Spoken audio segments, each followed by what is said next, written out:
साथियों, स्वागत करते हैं आईएएस पीसीएस वॉरियर्स में। तो एक न्यूज़ अब लेटर होगा जिसमें तेजस्वी यादव की 4 सूत्री मांगे की गई है। 4-4 क्या मांगे हैं उनकी, थोड़ा-सा उस पे हम लोग डिस्कस कर लेते हैं, जिसमें कि एग्ज़ाम पोर्टल रीओपन और एग्ज़ाम की तिथि बढ़ाने को लेके भी उसमें मांगे की गई है। वहीं एक तरफ पेपर में दिया हुआ है कि आपका एग्ज़ाम जो होगा 13 दिसंबर को 925 जिला केंद्रों पे कैसे-कैसे चीज़ें हैं। और जो एग्ज़ाम कंट्रोलर है उन्होंने भी ये बातें कहा है कि आपको अफ़वाह से दूर रहना है, पढ़ाई पे फ़ोकस करना है, सब चीज़ें ठीक है। चलिए सेशन को स्टार्ट करते हैं, क्या-क्या चीज़ें हैं इसमें हम लोग थोड़ा-सा एक बार देख लेते हैं। सबसे पहले इनके मांगों को देख लेते हैं, उसके बाद से जो भी आपका न्यूज़पेपर में चीज़ें आया है उसको हम लोग देख लेंगे। यहाँ सिग्नेचर देख रहे होंगे तेजस्वी प्रसाद यादव और 4 दिसंबर 2024 की बातें कही जा रही है। इसमें आप ऊपर से देखोगे कि मैं बिहार लोक सेवा आयोग की 17वीं संयुक्त प्रारंभिक परीक्षा में अभ्यर्थी की समस्याओं के समाधान के लिए यह पत्र लिख रहा हूँ। आयोग के सर्वर की खामी के कारण, ये इंपॉर्टेंट पॉइंट है, आयोग के सर्वर की खामी के कारण फॉर्म भरने की आखिरी 2 से 3 दिन पूर्व में सर्वर के ठीक से कार्य नहीं करने के कारण लाखों अभ्यर्थी फॉर्म भरने से वंचित रह गए थे, जो कि उनमें भविष्य और सतत परिश्रम के लिए एक आघात है। स्वयं अपनी ही विफलता के लिए आयोग द्वारा फॉर्म भरने में असमर्थ रहे अभ्यर्थियों को ही उल्टे गंभीर ठहराते, मतलब नॉन सीरियस बताया गया, अफसरशाही के अहंकार और तानाशाही को प्रदर्शित करता है, इन्होंने कहा है। इसके अलावा अभ्यर्थियों और अभिभावक को अभी तक यह जानकारी नहीं मिल पाई है कि आयोग के सामान्यीकरण मतलब कि नॉर्मलाइजेशन लागू हो करेगा कि नहीं। फॉर्म भरवा लेने के बाद भी अभ्यर्थियों को अभी तक पूरी परीक्षा पद्धति की जानकारी नहीं है, जो उन्हें उनके साथ अन्यायपूर्ण है। यह उल्लेख करना आवश्यक है कि सामान्यीकरण मतलब नॉर्मलाइजेशन, ये पॉइंट देखिएगा, नॉर्मलाइजेशन की प्रणाली सदैव से असामान्य रूप से विवादित रही है। किसी भी अभ्यर्थी को अगर कठिन प्रश्न का उत्तर पता है तो उसके लिए वो प्रश्न सरल है। किसी भी प्रश्न का सरल या कठिन होना अभ्यर्थी की तैयारी पर निर्भर करता है, आयोग की इच्छा या हठधर्मिता पर या बुद्धिमत्ता पर नहीं।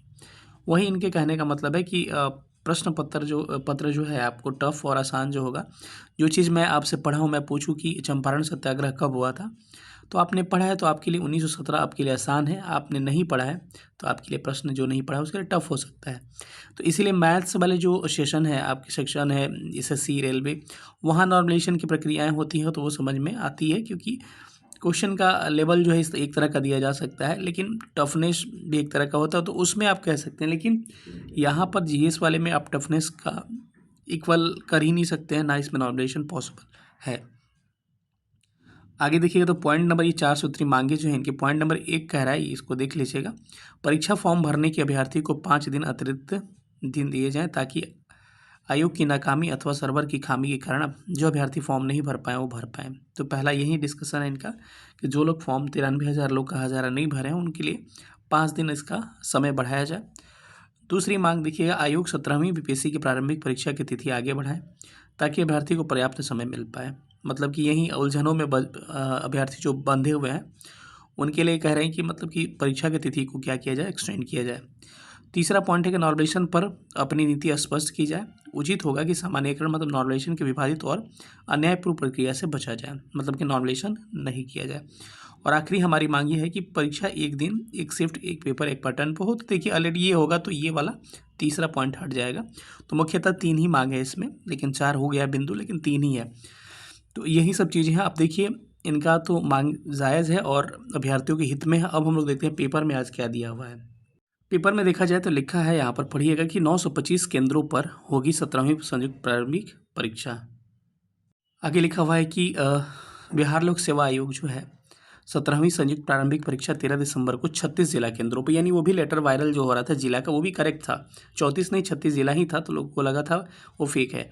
925 केंद्र बनाए गए हैं। पटना जिला में 60 से अधिक केंद्र है। 4,80,000 यानी 83,000 करीब में मालूम हो कि पहली बार 2050 पदों के लिए परीक्षा आयोजित की जा रही है। परीक्षा से एक सप्ताह पहले छात्रों की परीक्षा शहर की जानकारी दी जाएगी। वह परीक्षा केंद्रों की जानकारी 3 से 4 दिन पहले अभ्यर्थी को दी जाएगी।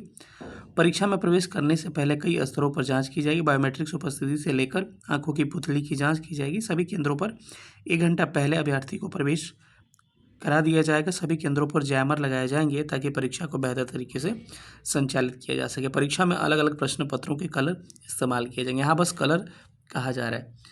आगे चीज़ है कि इसमें कह रहा है कि आयोग के जो सचिव हैं, सेक्रेटरी हैं, सत्य प्रकाश शर्मा ने बताया है कि अभ्यर्थी को परीक्षा पर फोकस करना चाहिए। कुछ असामाजिक तत्व परीक्षा को लेकर गलत प्रचार कर रहे हैं। इन अफवाहों के चक्कर में अभ्यर्थी को अपना समय बर्बाद नहीं करना चाहिए। परीक्षाएं पूरी पारदर्शिता के साथ होगी। सभी जिलों के डीएम को कदाचार परीक्षा में होता है। इससे मत बातें, इस मैटर पे तो बात ही मत करिए। अब क्या कहिएगा इस पे कि अभ्यर्थी को इतना प्रताड़ित करके उसके बाद से ये चीज़ें पॉसिबल नहीं है। कोई भी स्टूडेंट रहेगा तो उससे अछूता नहीं रहेगा, वो परेशान होगा ही। कितना भी सीएस कैंडिडेट हो, इन सब मुद्दों पे परेशानी होगा ही बच्चों को। तो यही सब चीज़ें हैं। तो 4 मांगे जो हैं उसमें मुख्यतः 3 मांग हम कह सकते हैं कि लगातार आपको उठाया जा रहा है। और देखिए किन किन मांगों की पूर्ति आपको 6 तारीख को हो पाती है। चलिए मिलेंगे अगले सेशन में, तब तक अपना ख्याल रखिए। बहुत बहुत धन्यवाद। Thank you so much.